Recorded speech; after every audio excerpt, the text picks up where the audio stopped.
നമസ്കാരം. VBC ന്യൂസിലേക്ക് സ്വാഗതം. പ്രധാന വാർത്തകൾ. യൂത്ത് കോൺഗ്രസ് നേതൃത്വത്തിൽ തൊടുപുഴയിൽ ക്വിറ്റ് ഇന്ത്യ അനുസ്മരണ സമ്മേളനം നടത്തി. KPCC general secretary Benny Behanan MLA ഉദ്ഘാടനം നിർവഹിച്ചു.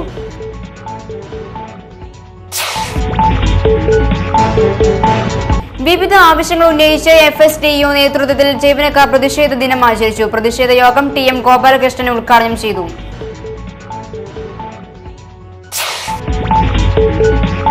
പെരിങ്ങശ്ശേരി സ്വദേശികളായ 4 വിദ്യാർത്ഥിനികൾക്ക് ഉടുമ്പന്നൂർ SBI ശാഖയും കരിമണ്ണൂർ സൗത്ത് മലബാർ ഗ്രാമീണ ബാങ്ക് ശാഖയും വായ്പ നിഷേധിച്ചത് വിവാദമാകുന്നു.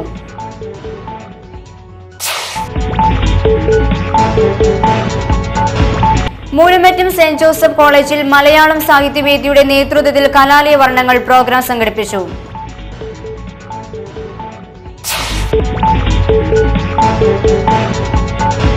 കൈരളി TV ഭീമ ജുവൽസ് ഓണം മേഘ ഷോ ശനിയാഴ്ച തൊടുപുഴയിൽ നടക്കും. ഒരുക്കങ്ങൾ പൂർത്തിയായി.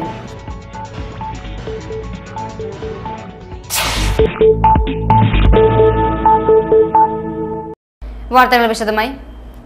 യൂത്ത് കോൺഗ്രസ് ഇടുക്കി പാർലമെന്റ് കമ്മിറ്റിയുടെ ആഭിമുഖ്യത്തിൽ ക്വിറ്റ് ഇന്ത്യ അനുസ്മരണ സമ്മേളനം തൊടുപുഴയിൽ നടന്നു. KPCC general secretary Benny Behanan MLA സമ്മേളനം ഉദ്ഘാടനം ചെയ്തു.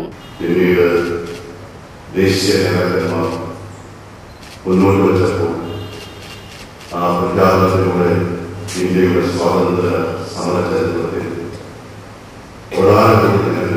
ആവേശകരമായി പങ്കെടുക്കുന്നതാണ് ക്വിറ്റ് ഇന്ത്യ.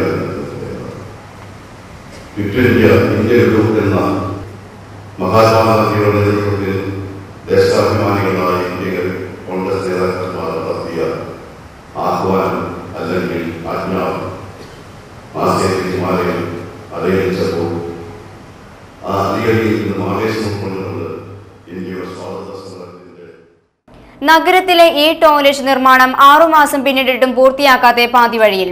ഇതേക്കുറിച്ച് ഒരു റിപ്പോർട്ട്. 7 ലക്ഷം രൂപ വകയിരുത്തി നഗരസഭ ടൗൺ ഹാളിനോട് ചേർന്ന് നിർമ്മാണം ആരംഭിച്ച ഈ ടോയ്ലറ്റാണ് 6 മാസം പിന്നിട്ടിട്ടും പൂർത്തിയാക്കാത്തത്. ക്ലോസറ്റും ടാങ്കികളും ഭിത്തിയും മറ്റും സ്ഥാപിച്ചിട്ടുണ്ട്. എന്നാൽ പിന്നീടുള്ള നിർമ്മാണ പ്രവർത്തനങ്ങൾ നിലച്ചിരിക്കുകയാണ്. കനത്ത മഴയിൽ ടാങ്കി സ്ഥാപിച്ചിരിക്കുന്ന കുഴിയിൽ മണ്ണ് നിറഞ്ഞ നിലയിലാണ്.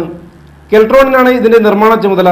കേരളത്തിൽ ഉടനീളമുള്ള ഈ ടോയ്ലറ്റുകളുടെ എല്ലാം നിർമ്മാണം ഇവർക്കാണ്. അതിനാലാണ് നഗരത്തിലെ ഈ ടോയ്ലറ്റിന്റെ നിർമ്മാണം വൈകുന്നതെന്ന് നഗരസഭ അധികൃതർ പറയുന്നു. വിവിധ ആവശ്യങ്ങൾ ഉന്നയിച്ച് FSETU നേതൃത്വത്തിൽ ജീവനക്കാർ പ്രതിഷേധ ദിനം ആചരിച്ചു. ഇതിനോടനുബന്ധിച്ച് പ്രകടനവും പ്രതിഷേധ യോഗവും നടത്തി. NGO യൂണിയൻ സംസ്ഥാന സെക്രട്ടേറിയറ്റ് അംഗം TM ഗോപാലകൃഷ്ണൻ ഉദ്ഘാടനം നിർവഹിച്ചു. തൊഴിലെടുക്കുന്നവർക്ക് അപ്പോൾ നൽകുന്ന കൂലി മാത്രം കൊടുത്താൽ മതി എന്നുള്ള വാദം ചില ആളുകൾ ഉന്നയിച്ചുകൊണ്ട് വരുന്നുണ്ട്. എന്ന് പറഞ്ഞാൽ പെൻഷൻ അവകാശമല്ലെന്നും അത് അനാവശ്യമാണെന്നും അതുകൊണ്ടത് നിർത്തലാക്കണമെന്നുള്ള വാദമാണ് ഇക്കൂട്ടർ മുന്നോട്ട് വെക്കുന്നത്. അത് തന്നെയാണ് ഗവൺമെന്റിന്റെ നയവും. ഗവൺമെന്റ് പറയുന്നത് പെൻഷൻ കൊടുത്ത് സർക്കാർ ഖജനാവ് കാലിയായി, അതുകൊണ്ട് ഇനി ഇങ്ങനെ പെൻഷൻ കൊടുക്കാൻ കഴിയില്ല, അതുകൊണ്ട് ഞങ്ങൾ ഈ സമ്പ്രദായം അവസാനിപ്പിക്കുകയാണ് എന്നാണ് ഗവൺമെന്റിന്റെ വാദം. KSRTC ബസ് ഇടിച്ച് 6 വയസ്സുകാരിക്ക് ഗുരുതര പരിക്കേറ്റു. ചുങ്കം കേച്ചേരിയിൽ ഷിബുവിന്റെ മകൾ അനിറ്റയ്ക്കാണ് പരിക്കേറ്റത്. ബുധനാഴ്ച വൈകിട്ട് 5 മണിയോടെയാണ് അപകടം നടന്നത്. ചുങ്കം വളവിന് സമീപം വീടിന് മുമ്പിലെ റോഡ് മുറിച്ചു കടക്കുമ്പോഴായിരുന്നു അപകടം. ഗുരുതരമായി പരിക്കേറ്റ ബാലികയെ പ്രാഥമിക ശുശ്രൂഷകൾക്ക് ശേഷം എറണാകുളത്തെ സ്വകാര്യ ആശുപത്രിയിലേക്ക് മാറ്റി. തൊടുപുഴ കോഓപ്പറേറ്റീവ് സ്കൂൾ 2ാം ക്ലാസ് വിദ്യാർത്ഥിനിയാണ് അനിറ്റ. ഇടുക്കി ബ്ലോക്ക് പഞ്ചായത്തിന്റെ നേതൃത്വത്തിൽ വ്യവസായ സംരംഭകത്വ സെമിനാർ നടത്തി. റോഷി അഗസ്റ്റിൻ MLA ഉദ്ഘാടനം നിർവഹിച്ചു. എന്താണ് ജനങ്ങൾ ഗവൺമെന്റിൽ നിന്ന് ആഗ്രഹിക്കുന്നത്? അതിനനുസൃതമായിട്ടുള്ള നേട്ടങ്ങൾ കൈവരിക്കുവാൻ ഈ ഗവൺമെന്റിനെ സാധിച്ചിട്ടുണ്ടോ എന്ന് വിലയിരുത്തുന്നത് ജനങ്ങളാണ്. പ്രത്യേകിച്ച് ഹൈറേഞ്ച് പ്രദേശം ഇടുക്കി പോലുള്ള ഗ്രാമീണ അന്തരീക്ഷത്തിലുള്ള ജനങ്ങളെ സംബന്ധിച്ച് നമുക്ക് നിരവധിയായിട്ടുള്ള കാര്യങ്ങൾ ഒരു ഗവൺമെന്റിന്റെ പ്രാരംഭ ദിശയിൽ തന്നെ ഇത്തരം വലിയൊരു സംരംഭത്തിന് തുടക്കം കുറിക്കുന്നത്. സാധാരണ ഇത്തരം കാര്യങ്ങളൊക്കെ സാമ്പത്തികമായ വലിയ ബാധ്യത ഏറ്റെടുക്കേണ്ടി വരുന്നത് കൊണ്ട് 5ാം വർഷത്തെ ബഡ്ജറ്റിൽ ഒരു വിദ്യാഭ്യാസ വായ്പയ്ക്കുള്ള നടപടിക്രമങ്ങൾ സുതാര്യമാക്കിയതായി കേന്ദ്ര സംസ്ഥാന സർക്കാരുകൾ പ്രഖ്യാപനങ്ങൾ നടത്തുമ്പോഴും വായ്പ ലഭിക്കാതെ വിദ്യാർത്ഥികളും രക്ഷിതാക്കളും ദുരിതത്തിൽ തന്നെ. ഉടുമ്പന്നൂർ ഗ്രാമപഞ്ചായത്തിലെ പെരിങ്ങശ്ശേരി സ്വദേശികളായ 4 വിദ്യാർത്ഥിനികളും അവരുടെ രക്ഷിതാക്കളും ബാങ്കുകളുടെ തലതിരിഞ്ഞ നിലപാടിനെ കുറിച്ച് തൊടുപുഴയിൽ വാർത്താ സമ്മേളനത്തിൽ അറിയിച്ചു. ബാങ്കുമായിട്ട് ലോണിന്റെ കാര്യം ബന്ധപ്പെട്ടപ്പോൾ അവർ പറഞ്ഞു നിങ്ങൾ ആപ്ലിക്കേഷൻ കൊടുക്കുക. അപ്പോൾ ഈ വർഷത്തെ 2012, 2013 ഫീസ് സ്ട്രക്ചറും യൂണിവേഴ്സിറ്റിയുടെയും അപ്ലിക്കേഷനും എല്ലാം ഞാൻ കൊണ്ട് തരണം എന്ന് പറഞ്ഞു. ഞങ്ങളെല്ലാം കൊണ്ട് ഹാജരാക്കി കഴിഞ്ഞപ്പോൾ അവർ പറഞ്ഞു കുഴപ്പമില്ല, ഒരാഴ്ച കഴിഞ്ഞ് വരാൻ പറഞ്ഞു. ഒരാഴ്ച കഴിഞ്ഞ് ഞങ്ങൾ ചെന്ന് കഴിഞ്ഞപ്പം അവർ പറഞ്ഞു കുട്ടികൾക്ക് പാൻ കാർഡ് എടുക്കണം, പാൻ കാർഡ് എടുക്കാതെ ലോൺ തരാൻ പറ്റത്തില്ല. ഉടനെ ഞങ്ങൾ പാൻ കാർഡിന് അപേക്ഷിച്ച് 15 ദിവസം കഴിഞ്ഞപ്പോൾ പാൻ കാർഡ് എല്ലാവർക്കും കിട്ടി. 15-20 പ്രാവശ്യത്തോളം ബാങ്കുകളിൽ ഇങ്ങനെ നടത്തി.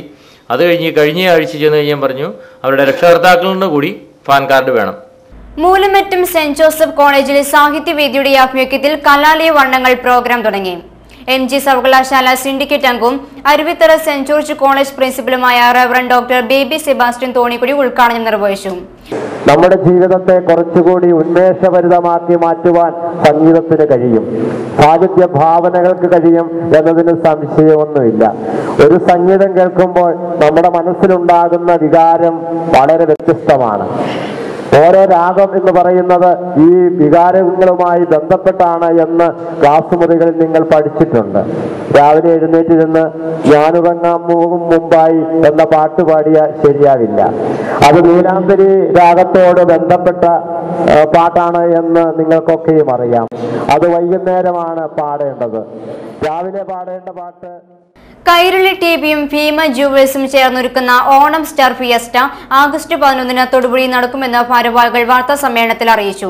പരിപാടി 3 മണിക്കൂർ നീണ്ടു നിൽക്കുന്ന കലാപരിപാടികൾ ഏറ്റവും ലീഡ് ചെയ്യുന്നത് കലാഭവൻ മണിയുടെ പരിപാടികളാണ്. അദ്ദേഹത്തിൻ്റെ നാടൻ പാട്ടും അദ്ദേഹത്തിൻ്റെ മ്യൂസിക്കും കോമഡിയും ഒക്കെ ചേർത്തിട്ടുള്ള പരിപാടികളുണ്ട്. ഒപ്പം തന്നെ റിമി ടോമി, നമ്മുടെ സംസ്ഥാന അവാർഡ് ജേതാവായിട്ടുള്ള സുധീഷ്, തുടർന്നുള്ള ഗായകരായിട്ടുള്ള സിതാര തുടങ്ങി അങ്ങനെ ഒട്ടനവധി കൈരളിയിൽ തന്നെ പരിപാടികളിൽ വന്നിട്ടുള്ള മറ്റ് ചാനലുകളിൽ വന്നിട്ടുള്ള ഗായകരുടെയും സംഘങ്ങൾ അത്തരം പരിപാടികൾ അവതരിപ്പിക്കുന്നു. പിന്നെ നർത്തകർ ഷംന കാസിം, മഹാലക്ഷ്മി, അപർണ നായർ തുടങ്ങിയിട്ട് സിനിമ സീരിയൽ രംഗത്തുള്ള ആർട്ടിസ്റ്റുകളുടെ ഉണ്ട്. പിന്നെ അതുപോലെ കലാഭവൻ മനോജ് ഗിന്നസ്, ഇതിൽ പേരിൽ വിട്ടുപോയതാണ്. കാർഷിക കടാശ്വാസ കമ്മീഷന്റെ സിറ്റിംഗ് തൊടുപുഴയിൽ നടന്നു. കമ്മീഷൻ അംഗങ്ങളായ justice KP Udayabhanu, MO John, M Narayanankutty, Ummer Pandikasala, KK Hamza തുടങ്ങിയവർ പങ്കെടുത്തു. 3 ദിവസങ്ങളിലായി 604 കർഷകരെ വിളിച്ചു വരുത്തി തെളിവെടുപ്പ് നടത്തി. 3 ദിവസങ്ങളിലായി 604 കൃഷിക്കാരെ വിളിച്ചു വരുത്തി തെളിവെടുപ്പ് നടത്തി. ഇതിൽ 326 കൃഷിക്കാർക്ക് ആനുകൂല്യങ്ങൾ അവാർഡ് ചെയ്തിട്ടുണ്ട്. മൊത്തം 53,66,996 രൂപ, 53,66,996 രൂപ ആനുകൂല്യങ്ങൾ. ഇടുക്കി പാക്കേജിൽ ഉൾപ്പെടുത്തിയ തൊടുപുഴ നിയോജക മണ്ഡലത്തിലെ വിവിധ റോഡുകളുടെ നിർമ്മാണ പ്രവർത്തനങ്ങൾ ഉടൻ ആരംഭിക്കുമെന്ന് മന്ത്രി PJ ജോസഫ് അറിയിച്ചു. പത്താഴപ്പാറ നെല്ലിക്കുഴി 13 ലക്ഷം രൂപ, മുത്താരംകുന്ന് പുതുച്ചിറയ്ക്ക് 13.3 ലക്ഷം രൂപ, കോലക്കുന്ന് ശാസ്താംപാറ 19.3 ലക്ഷം രൂപ, മൂക്കൻപാറ ഇളമറ്റം കലയന്താനി 20 ലക്ഷം രൂപ, മുരളിക്കവല വെള്ളിലാംതൊട്ടി 36 ലക്ഷം രൂപ, ഏഴുവട്ടം അണായിക്കണം 49 ലക്ഷം രൂപ, മാറിക കാർമൽ സെന്റർ റോഡ് 53.20 ലക്ഷം രൂപ. തൊടുപുഴ മണക്കാട് റോഡിൽ വെള്ളം കെട്ടിക്കിടക്കുന്നത് യാത്രക്കാർക്കും വ്യാപാര സ്ഥാപനങ്ങൾക്കും ബുദ്ധിമുട്ട് സൃഷ്ടിക്കുന്നതായി പരാതി. മഴ പെയ്യുന്നതോടെ വ്യാപാര സ്ഥാപനങ്ങളുടെ മുൻഭാഗം മുഴുവനും വെള്ളക്കെട്ടാണ്. പ്രശ്ന പരിഹാരത്തിന് അധികൃതർ തയ്യാറാകണമെന്ന് നാട്ടുകാർ ആവശ്യപ്പെട്ടു. മണക്കാട് റോഡിൽ തൊടുപുഴയിൽ നിന്ന് ഒരു 25-50 മീറ്റർ ദൂരമാണുള്ളൂ. അവിടെ നിന്നുള്ള ഹൈവേ റോഡിൽ ഈ സൈഡിൽ വെള്ളം കെട്ടി വന്നിട്ട് വണ്ടി പോകുന്നതിനുള്ള ഗതാഗത സൗകര്യം വളരെയേറെ കുറവുണ്ട്. അതുകൊണ്ട് വണ്ടി പാർക്ക് ചെയ്യുന്നതിനോ മറ്റു കാര്യങ്ങൾക്കോ സാധിക്കുന്നില്ല. കടകളിലേക്ക് ആൾക്കാർക്ക് വരാൻ പറ്റുന്നില്ല. വലിയ മഴ പെയ്ത് കഴിഞ്ഞിട്ടുണ്ടെങ്കിൽ വണ്ടി വേണ്ട വെള്ളം മുങ്ങിപ്പോകുന്നൊരു. പ്രധാന വാർത്തകൾ ഒരിക്കൽ കൂടി. യൂത്ത് കോൺഗ്രസ് നേതൃത്വത്തിൽ തൊടുപുഴയിൽ ക്വിറ്റ് ഇന്ത്യ അനുസ്മരണ സമ്മേളനം നടത്തി. KPCC general secretary Benny Behanan MLA ഉദ്ഘാടനം നിർവഹിച്ചു.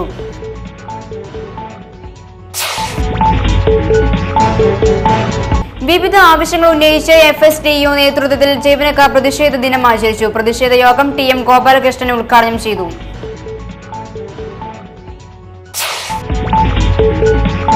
പെരിങ്ങശ്ശേരി സ്വദേശികളായ 4 വിദ്യാർത്ഥിനികൾക്ക് ഉടുമ്പന്നൂർ SBI ശാഖയും കരിമണ്ണൂർ സൗത്ത് മലബാർ ഗ്രാമീണ ബാങ്ക് ശാഖയും വായ്പ നിഷേധിച്ചത് വിവാദമാകുന്നു.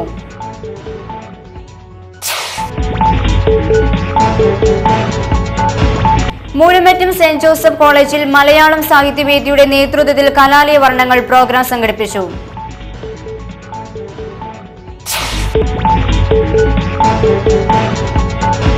കൈരളി TV ഫീമ ജുവൽസ് ഓണം മേഘ ഷോ ശനിയാഴ്ച തൊടുപുഴയിൽ നടക്കും. ഒരുക്കങ്ങൾ പൂർത്തിയായി.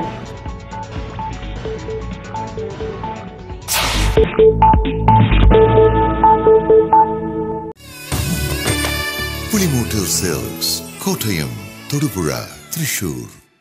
ഇതോടെ ഈ വാർത്താ ബുള്ളറ്റിൻ സമാപിക്കുന്നു. നമസ്കാരം.